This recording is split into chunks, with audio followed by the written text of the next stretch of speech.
What is going on? Trying to make sense of the slate, and we're going to try and do so and help you guys out as we do it. So here we go, and I am being driven crazy by a guy who says I owe him money from a bet, and I just feel like I'm getting hacked again. Sorry, keeps going on. So that's my story for today. Things have changed a little since this morning with the situation in Miami. I'm still I don't know whether they just are waiting this long to update it, but without Bam, they have changed almost nobody's projection. Yeah, this is what I'm worried about. I mean, I just don't have the Miami stuff yet. That's it. Yeah. I mean, he's definitely out, right? I mean, yeah. I don't really know what to do with that. They say that Thomas Bryant would start. Somebody said that was some speculation that, well, actually it might have been more than speculation. But if Thomas Bryant does start, he's 4K. I don't mind it. It's a pivot off of what should be pretty heavy Porter chalk. You could play in addition to Porter. But I actually think that he might end up looking like an even better play. So I'm kind of curious to see how these projections. Yeah, I'm getting just pulling the other places and stuff. I'm getting natural bumps to Rozier and Butler, right? But then a little bit of a bump to Caleb Martin, a little bit of a bump to Jaquez. Some people are going for only to 16 points on Jovic. Nothing great, nothing crazy. Right. What I'm getting is a 19 fantasy point projection for Orlando Robinson in some places. So I mean, that I guess is dependent on him starting. So yeah, you just have to see. We'll just have to see who starts. Thomas Bryant, I'm getting 22-point fantasy points there for some places. Yeah. I haven't put it all together yet, and I haven't added anything, so I don't know what to give it yet. But we have to wait and see who starts. Right. And assuming that it is Bryant, I think I'm kind of historically, I know it's a bad matchup, but historically Bryant, as a starter was sort of okay, yeah, you just don't even think about it. You just do it. So I actually am curious what happens with this Dejounte Porter versus him sort of debate. And also Porter's probably not starting. It just feels flimsier, even though the projection is higher. Who's really showed up as a much better play than earlier today was Bruce Brown. Yeah. I thought he always looked like a pretty good play. Okay. But yeah, he's one of the many from that side, and it's a little tricky to decipher it. And also we have the Boston guys out. We have Drew and Hauser out, but we haven't had projections of any kind there. But the question about Pritchard now being viable, to answer that, yes, Pritchard is definitely going to be viable, but I don't think it's some sort of a must play or anything by any means. And Jaylen Brown is in. Yeah. So probably also another, a little bit of a boost to Milwaukee, to Lillard and Portis. Obviously, it's really interesting what happened with Jay Crowder's projection, and I'm not entirely sure why. We'll see. Yeah, he's down a little bit. Yeah, you got it. I mean, he was going to look he had almost an 8x projection earlier. Now it's 5. I mean, do they think he's going to start? I mean, he's going to start. I'm going to play him. I mean, I'm probably going to as well. On DraftKings, I don't think you have to play him. He's been starting, so it'd be kind of weird. But then you did just get Middleton back, so there's a way that he doesn't. That's true. I forgot. They could, and also those minutes are going to go. Well, you're still going to only get Middleton half the game. You're going to get the Bobby Portis minutes, partly at center, partly at power forward. But that, look, a couple games are more stacked. I think that the Cleveland, there's already an argument, for the Cleveland guys a little bit. Without Bam in there, I think that's kind of an interesting, the Garland thing. Take Garland versus Cunningham, who we don't know what minutes he's getting. At least we know Garland is going to have his full everything. You know what I mean? Yeah. This is the only game that's close on the whole slate that's projected to be within 9 points. I don't remember seeing an 8-game slate where there was no game. There's one game only that's projected within 9 points. Say that again? There's only one game tonight that's projected within 9 points. That's basically call that a shit show slate. Yeah, and what happens is a lot of the seeming lock value turns into just garbage. Probably, right? Yeah. Oh, good luck to our guy MJ, currently 4th in tennis lottery. Ooh, let's go. Scott McCarty says he's landing on Neesmith. I think that's totally fine. I personally am not. I didn't get there, but I have no issue with it whatsoever. I like the idea of getting to Siakam and or Halliburton.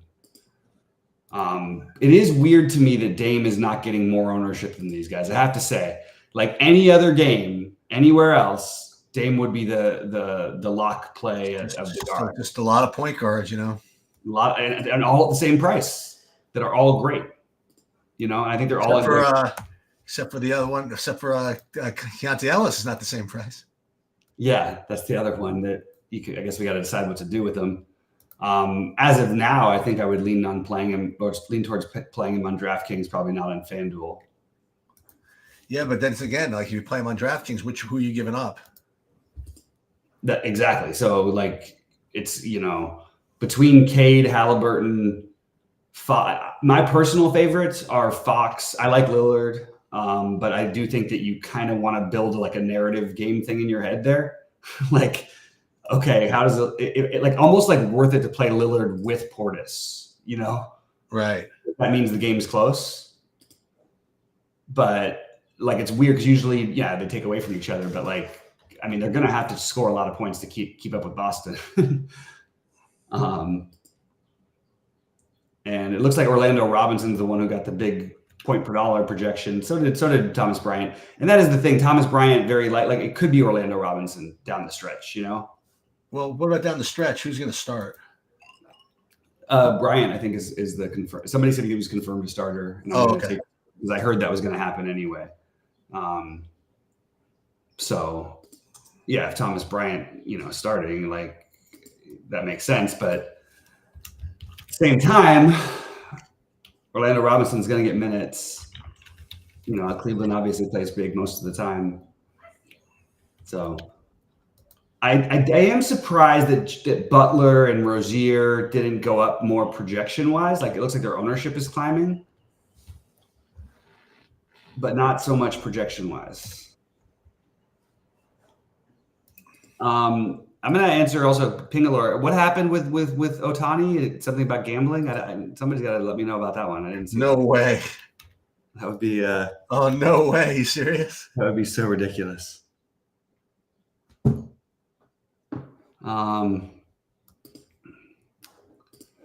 You're who I am landing. You're landing on Aaron Neesmith. I'm landing a little bit on Matt Neesmith. My golf. I was doing my golf builds. All right.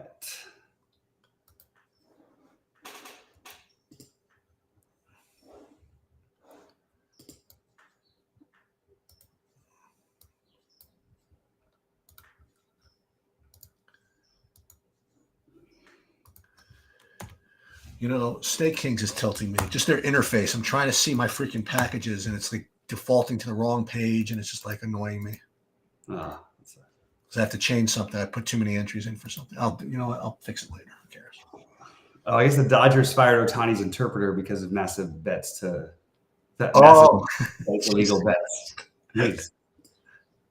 I gotta check that out. All right, so let's see what these projections look like here. A little updated now.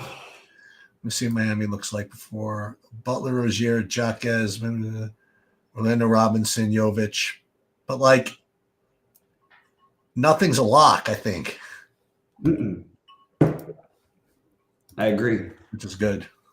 But I like the idea of the value, taking a shot with the value. I think it definitely is worth it in that game. Oh, there's the other thing I wanted to mention to you. Late addition to the injury report, if you didn't see it, was Anthony Simons. Yeah, I did see it. It does make me tempted to play Scoot. Yeah, I mean, in the aforementioned late game scenario, which we talked about earlier. Yeah. The thing is that every time his pop up, he ends up playing. That's annoying. Like, I'm serious. He's had this happen a few times lately. It scares me. Oh my God, now my mom just texted me the Ohtani story. They fired the interpreter because he was gambling? He stole money to make lots of illegal bets. Oh, so he was a thief. He wasn't like a gambler. He was like both, I guess. But he was a gambling thief. Yeah, he was a degenerate gambler, basically. Okay. Yeah. That's crazy. He stole millions from him. Ohtani doesn't even have that many millions yet. Yeah, it's tempting to do the Scoot Henderson thing. I mean, I guess the argument against that is there's a bust path there too. But then also like Banton, you could make an argument for. Like, I don't know. It would definitely pop. Those guys would pop up for sure if we knew he was out. But I don't know if it's worth quite enough to speculate on it.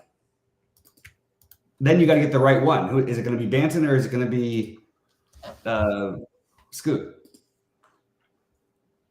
Probably Scoot, but it's no guarantee. That's an interesting thing to do, though.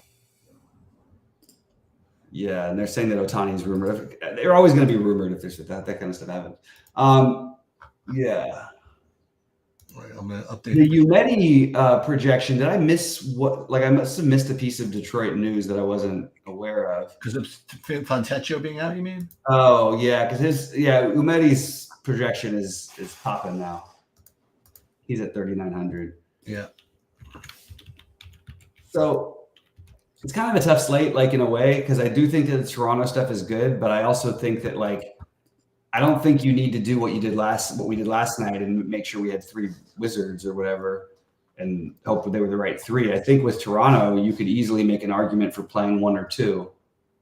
And I think you could make, I don't think that you need to play all of that value. Like, I really don't. And I think that the problem with every single player on Toronto, I think, has a major bust path here. But at the same time, some are going to get there. They're playing a lot of guys.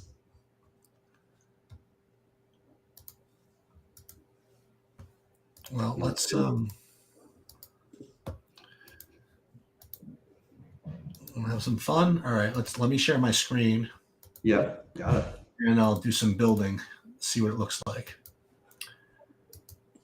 Okay, so process, use whatever projections you want. Saber Sims your own, tweak them, and then whatever it is. I am playing the $4, so I'm going to play 150. But what I'm also doing, I'm playing 40 in the fadeaway. So I want to build like 100. I want to list 190, like just in case. You know what I mean? Like let's do the max amount, and then and I'm also going to play the big one. So that's for some context. That's kind of what I'm doing. Mm-hmm. So we're going to, again, here's what we're going to do. We're going to build 5,000, and then we're going to take a look and see what they are. And then we're going to do contest sims, see what they are. And then we'll see if we want to make any adjustments, whether it be, limiting to less than 4 players from a team. Let's just start by seeing what we get before we worry about if anything has to change. Now, again, I'm trying to think of what's going to be late. So, because that's one thing this does not account for is late game flexibility. So this Portland thing is an interesting tweak, maybe. Is there Memphis news still left to be had? Nothing that I have. Okay. Oh, Aldama. But okay. Even still, I'm not sure that you're getting to a bunch from there. Maybe Gigi Jackson. I still like the Bane play a lot. I just don't quite know how to do it.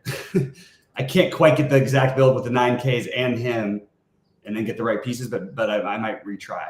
So when you run it just flat, for whatchamacallit, I'm getting like a whole pile of the Stanley Amudi. Use that highest tone, huh? Part of it is probably because of all the multi-position eligibility he provides, That's part of it, yeah.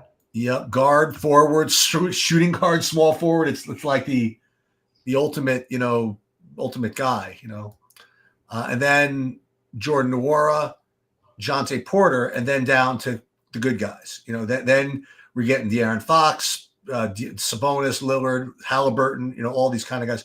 Getting some Shea as well. But this is just in Min Uniques 1, just the regular default things. And again, just to show everybody what this means, it's listing them by Sabre score large slate. And we dig into it. You hit the I here, and it does give the formula of how it's calculating the lineups. Which basically means, you see what it says percentiles 0.95? That means that they are adding a little juice for the 95th percentile outcomes. And then they're subtracting, you see 0.3 times the average adjusted ownership. So, they're dinging at the lineups for ownership somewhat. So listen, if you're a math guy, that's relevant to you. It's good to, it's good that they show that. So then what I'm going to do is, now what you could do is stop here if you don't want to run sims and either change your min uniques or whatever. But just for fun, we are going to run the sims. And I already saved these 3 contests here. And it's a question of what fields lineups you want to kind of use. And I'm building 5,000. I think the projections are reasonable. We're going to just use whatever we just built as the 5,000. So build 6, we're going to save here. And for me, it's build 6. For you guys, it'll be something else because I don't know how many builds you guys did. And the other thing is you could just kind of default to, one of these, default settings, which certainly is reasonable. They did a lot of back testing on it. And in a way, it's sort of, I don't say irresponsible, but it's a little egotistical for me to say, SaberSim did a lot of work back testing these field lineups. Maybe I should use them. Well, I don't know. I do a lot of work myself, so and so I kind of feel more comfortable that my set is going to be more accurate than theirs. So, people ask, how do you put your own spin on things and your own take on things? This is one way to do it. So, like, for example, if I'm running these contest sims, just by changing the field of lineups I'm comparing them to, I'm giving myself a completely different look than everybody else.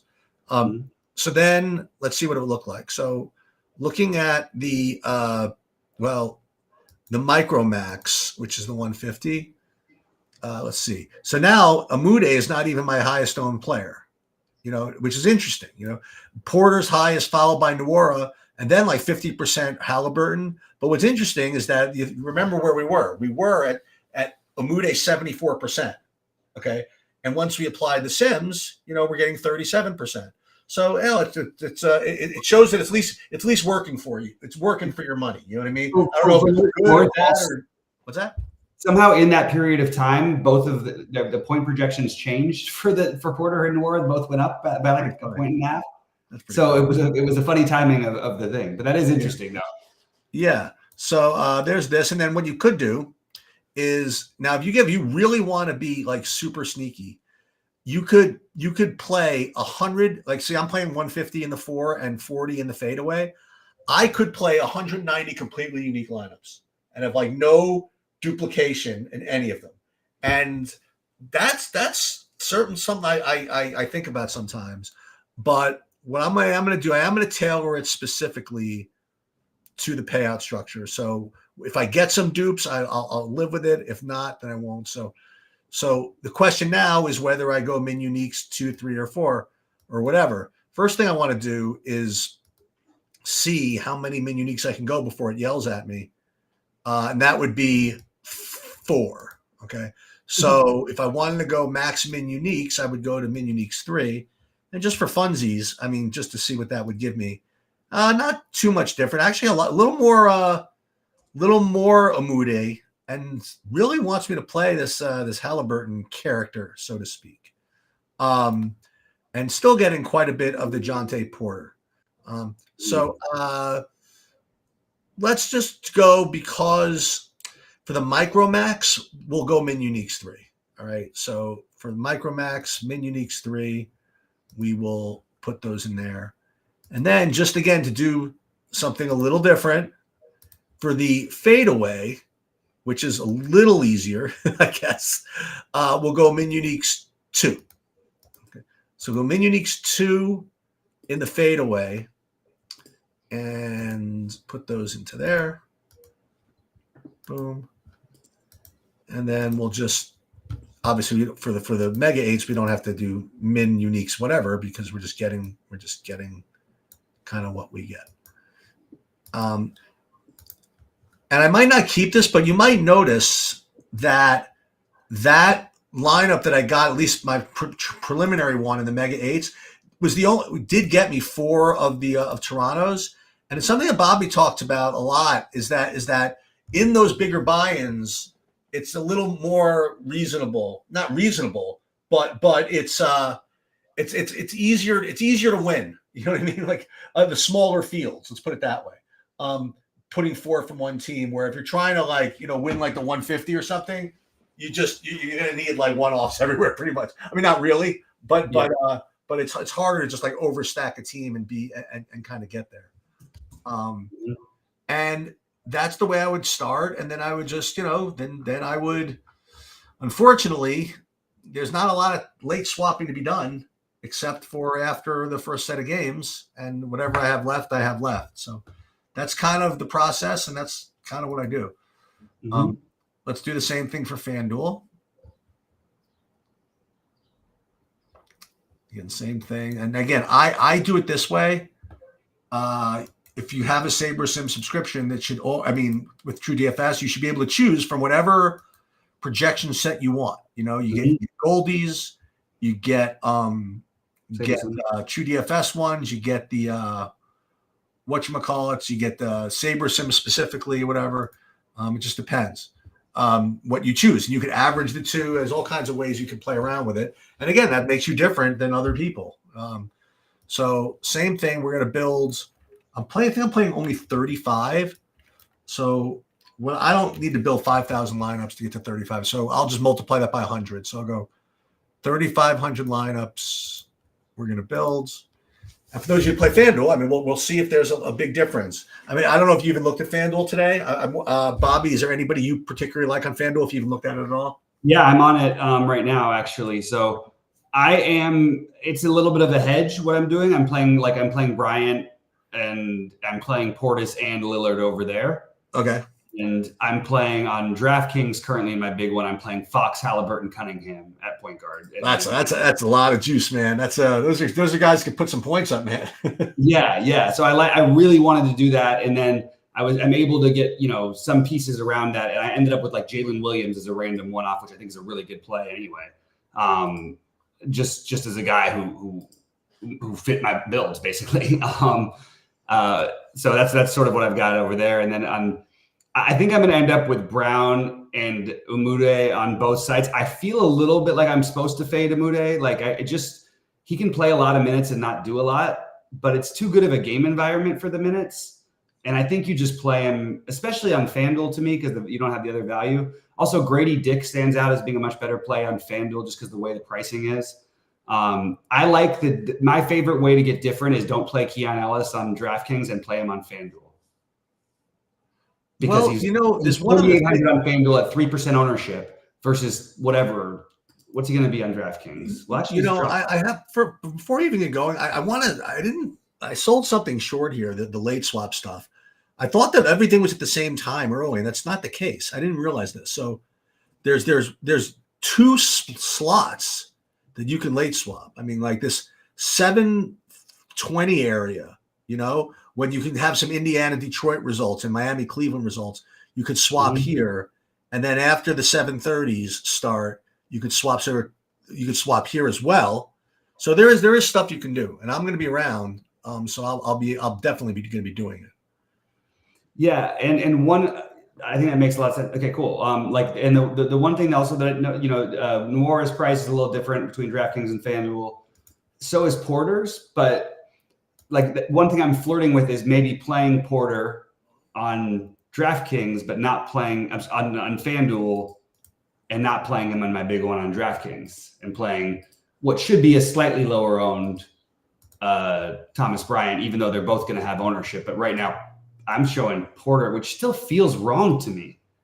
I actually think Porter's going to have lower ownership than these. Well, I don't know. It feels weird to me that Porter's not. Yeah, no, that's right. Okay. I was looking on FanDuel for a second. Yeah, at 30, what's he going to be? Or 20, somewhere between 25 and 35% versus like 12%. He's gonna be half on FanDuel, I think, in my opinion. So take that for what it's worth. Yeah, the Simons thing is gonna. I don't know. I think it's gonna be interesting. Even still, though, like it doesn't, because of Brogdon because of what's his name being back, and Banton just being more involved. It could be the Banton night, you know? Yeah, could be. And I'm thinking about making another swap on DraftKings because I might play. Do I really want to play that much of it? Like I don't think I need to play Fox and Sabonis together, but I keep running into this build that I love with those two guys together.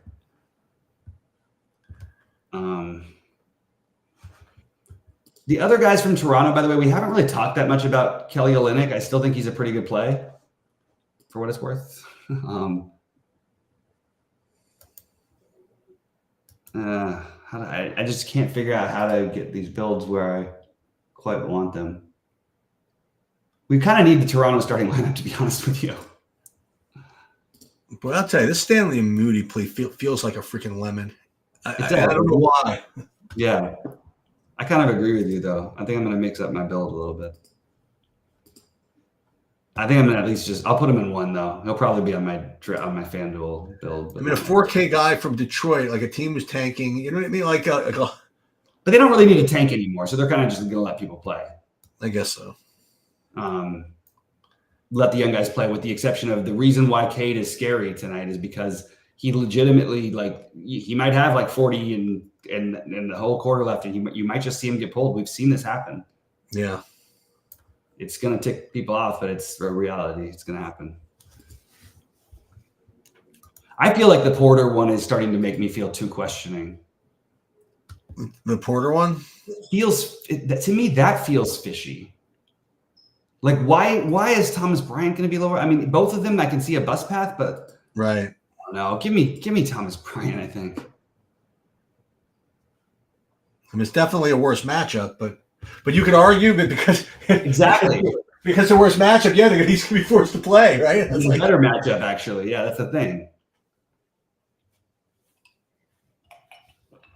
God, the difference of how much of that guy I would have versus how much I do, of how much of never mind. I'm struggling with this final part of the build. I hate that I don't have Malik Monk in any line in my big lineups right now. I love Malik Monk tonight, and I just love Fox and Sabonis too. And Monk and Sabonis, though, those might work together, actually. That's what we talked about earlier. That's what I think I'm going to do. Okay, that gets me into a much more comfortable range. Yes. And we do this. Perfect. And then there's going to be the Fournier lovers, too. Fournier's getting 20% ownership. And it's the thing, there's a lot of value, but none of it is like stands out as being obvious. It's not like last night where some guys just had to go off for Washington. Right. So Scott's asking, I know you don't play 20 max, but would you diversify heavily with min uniques for those contests as well, or keeping it a tighter player pool in a 20 max?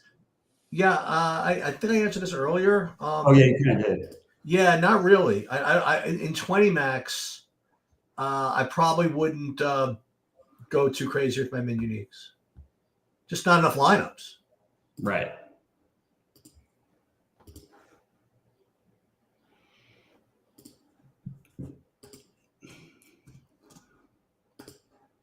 So the Moody thing and like Agbaji, I mean, if you read Agbaji's game log, it's going to make you sick.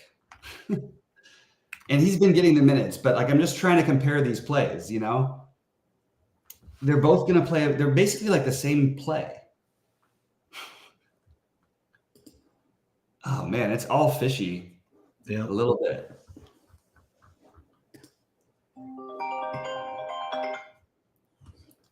So what are we waiting on? Toronto starters? Yeah, Toronto starters.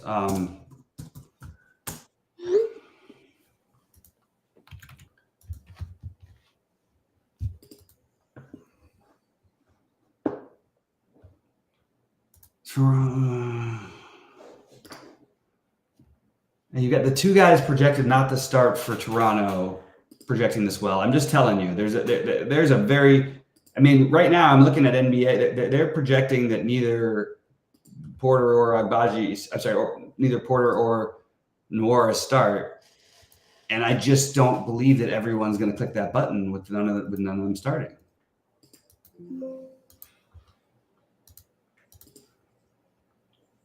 But I still like the Nwora play, like for what it's worth. Yeah, sure.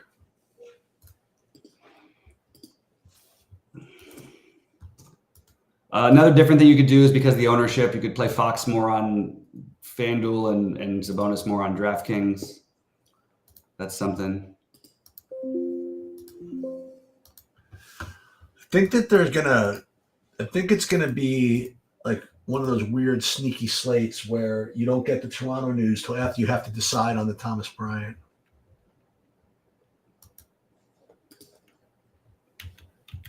Yeah, Thomas Bryant, we've gotten the first one, so it's a little tricky. That's what I mean. For what it's worth, I'm siding with Thomas Bryant here.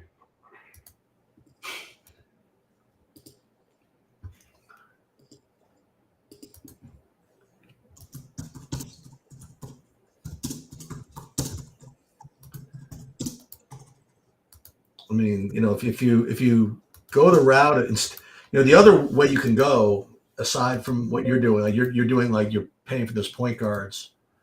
You could do the opposite and end up and pay for Sabonis. Yeah, that's what I was thinking before. And getting to Sabonis on DraftKings, it's weird though because then it still forces me to play Halliburton over Fox, who I like better. But okay. But so I ended up doing that, and then I'm switching over to Fox, who is more expensive on FanDuel, and playing and skipping Sabonis over there, where Sabonis is going to be more popular. So I think that's the way that at least I'm treating this. I just see I mean, it's a pretty good matchup for Fox, but even still, I mean, like Sabonis can score like 1 million in that game. Yeah. Yeah.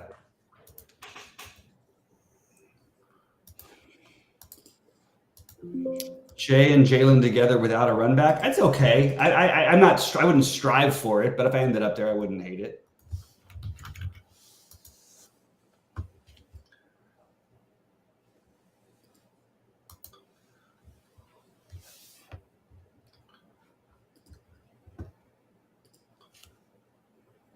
Okay, what else? Rozier, Mills, Butler, Jovic, Bryant starting confirmed. Jovic, you like him at all?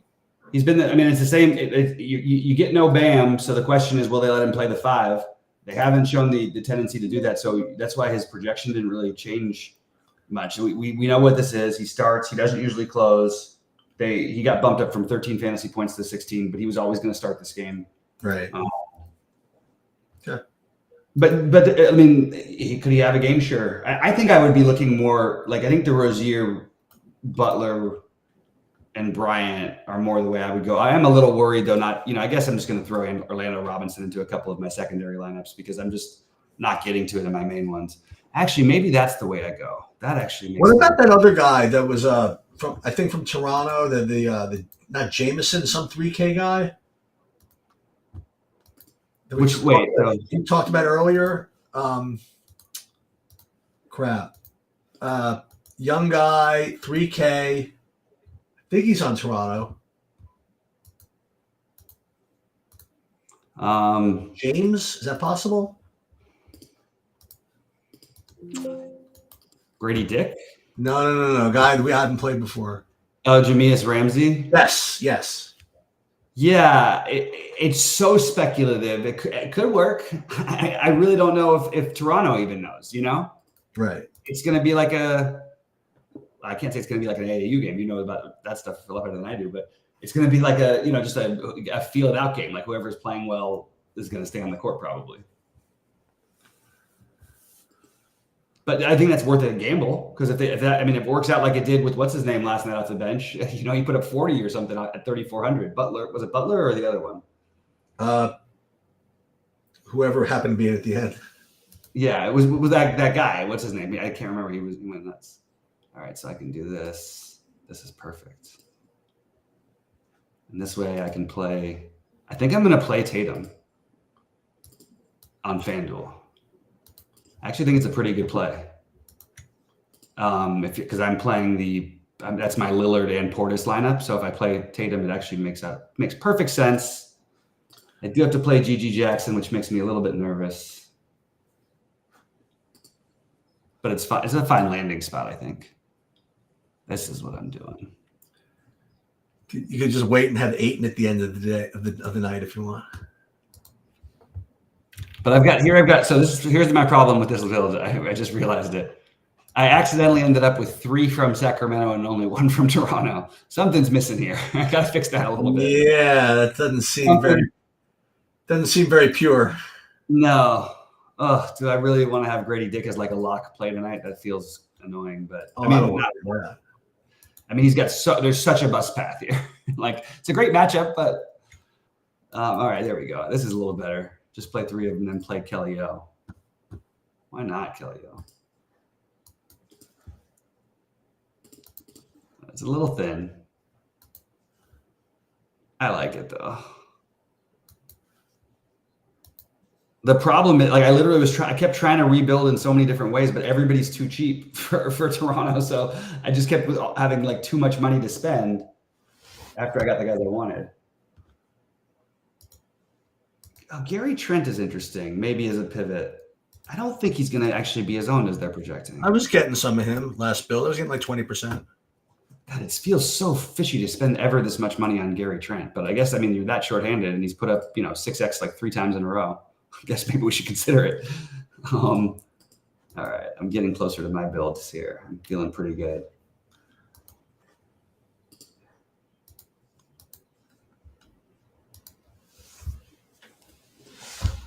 I need a power forward at 5K.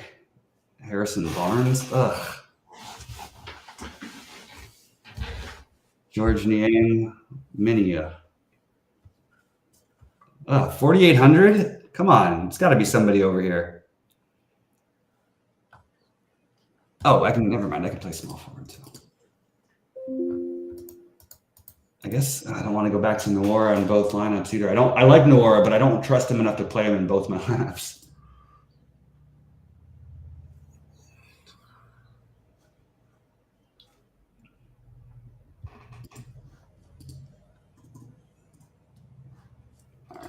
Well, I guess first question 1, right, is what to do in the first 2 games. I mean, that's very.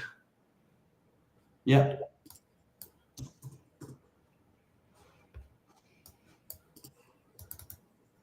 What if you do Jaylen Brown instead of Tatum?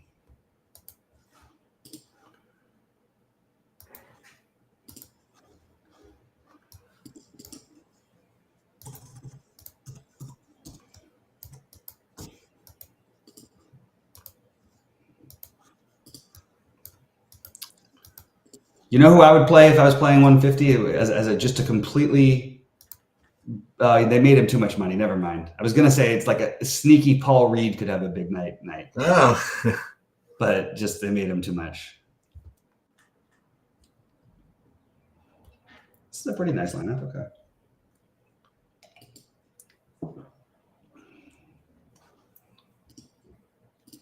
All right, I'm gonna see if there's any questions. Sorry, guys, getting into things. Hell, don't know shit. Hey, all right, 8 tickets into $2,600. Let's go, MJ. Are there any Utah plays tonight? I didn't get to anybody on Utah. I guess Chris Dunn is the one we didn't really talk about. It's just we know what it is. You can take the shot with him or with Sensabaugh. Even Hendricks is fine. None of them are like I have no issue with them. It just didn't get to anything. I guess you can always play Keontae George. Yeah, just a bunch of tough matchup, obviously blowout risk, but that's the truth for everything. I agree that the Omidi thing is a little fishy. I still am going to play him on FanDuel.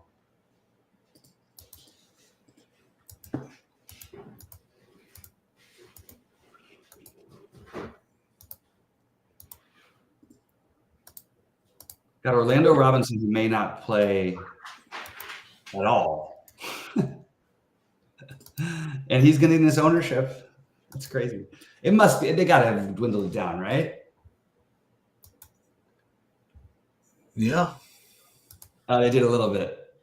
It's still showing 27% ownership. It's pretty wild to do that with a guy He's who getting like an 18-point projection, right? I mean, 17 now, yeah. But it's pretty. I mean, just like he's a legitimate DNP CD possibility. that is true. He hasn't done it. He hasn't played in like months.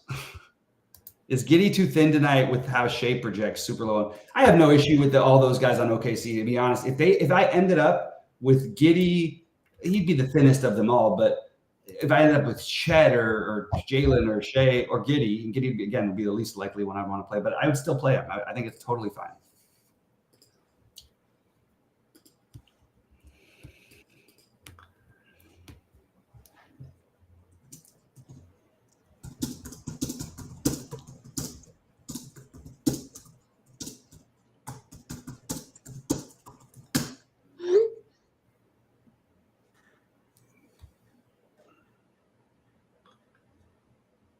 Yeah, my family's completely freaking out about this Ohtani thing now. They love the Dodgers, man. You've never met any people who love the Dodgers. Really? It's nuts. They're pretty logical people too. Are you trying to share your screen or not share your screen? What's that? I'm not. Oh, you're not? Okay, cool. I just want to make sure. Giddy, Maxey, Halliburton lineup that might hang on to. Yeah, I like the other parts of it. But Giddy's got to be shooting guard eligible. Otherwise, yeah, of course, yeah. You're not playing him at a point guard spot. I think that would be a mistake. Pistons starting Cunningham, Ivy, Umidi. Oh, if Bamwan and Duren, I didn't even factor in. So I don't even I've heard the name before. Who? Wait, is it even who I thought? Yeah, the Avad one. He actually he's gonna look like a play. Like he's 3,400. Oh no, and starting against Indiana. Okay. So I guess we just gotta let the projections. Slate ain't over till it starts. I mean, like it's ridiculous. This is interesting. You know what people are going to do? I don't think people are going to play him. You don't think so? No, because you're sitting here like we're looking like us. We've got 642. You're like, ugh, who? Do I really have to play him? Screw him. It's so easy to switch off of Jordan Nwora, who's probably not going to start. I guess. I don't know. I'm going to play him because now I don't need to play Agbaji anymore. At least Agbaji, I know what he is as a starter. This guy, I didn't even know his name barely, and that's pretty rare for me with the NBA guys. I only knew his name because it's so weird that when I heard it before that it stuck with me. But I actually think he might there might be more pedigree than I'm thinking because it's just I stopped watching college basketball. He played 18 minutes in the last game, 16 fantasy points. This is for what team? Detroit. So, but Moody's starting as well? Moody's starting as well. In fact, Tosan, what? Oh no! This is how you win. This is how you win. I guess they thought Fournier would start, but he's going to project pretty well, I think. So I'm going to play. Has he played ever? I mean, yeah, he just played 18 minutes the last game. Did he score any fantasy points? 16, but he might play like 25 minutes. Detroit's pretty short. Boom. Played 18 minutes. He was already projected for like 14 fantasy points or 13 fantasy points at 3,400. You know, it's going to be well over 20, or not well over 20. It's going to be probably around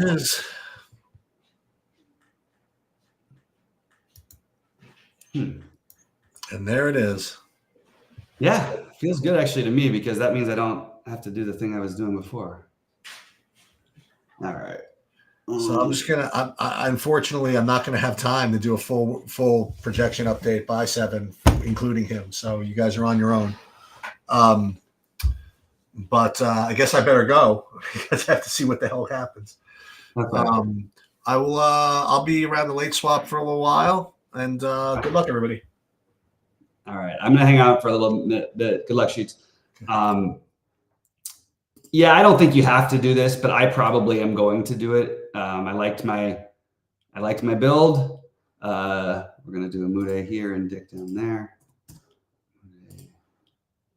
Dick, and Yeah, it's nice to at least have some starters, in my lineups, because I was on the verge of having 3 non-starters in my lineups, and I did not feel like as chalk that was the right thing to do. And I'm happy I can do something a little different now. Okay. Any other questions or thoughts before I get out of here? Let's see. Don't want to play the guys with V's in their name. Yeah, it just feels like you're playing. Like I mean, right now I'm gonna wait. We'll see. I'll tell anybody in the Discord what the projections are. You guys obviously can check out yourself. But like, I'm gonna guess that like if you've already got a 13-point projection, for example, like Thomas Bryant went from 10 to 20. I think he's gonna go from like 13 to like somewhere between 18 and 20. He's probably, it's an interesting like I would probably rather play him than Orlando Robinson.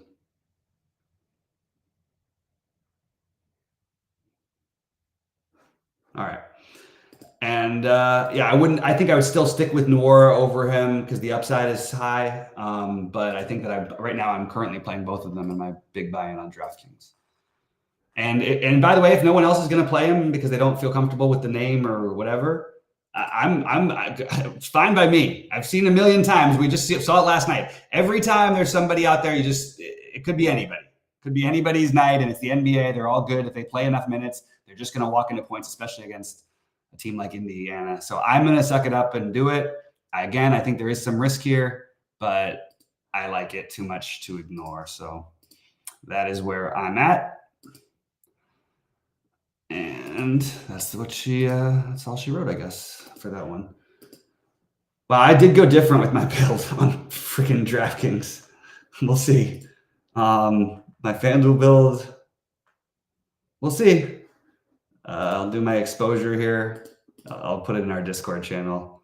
Right now I have Cunningham like in every, I'll take Cunningham out of a couple lineups just because he doesn't need to be in every lineup. There's so many ways that goes wrong. Well, actually, there's really one way. I'm losing the minutes. All right, so if we don't do him, we'll do this. We'll do this, and we'll do Agbaji. Not Noor. Okay. All right. All right, guys. So any other things? Let me see. Yeah, but you can't look at, forget SS's, Saberson knows nothing about what his ceiling is. Nobody knows because the situation has never presented itself before. So their projection is also based on him not starting. Wait to see. I'm telling you, his projection is going to be around 20. And anybody who wants to make well, actually, I'm not making any more side bets because this lunatic over here. Anyway. All right. Good luck to everybody. I'm going to get out of here. I do think it's going to go up. I don't think you have to play him. I'm going to take the gamble. It feels worth it to me it feels better than playing Evan Fournier to me. I'll tell you that. All right. Good luck to everybody. And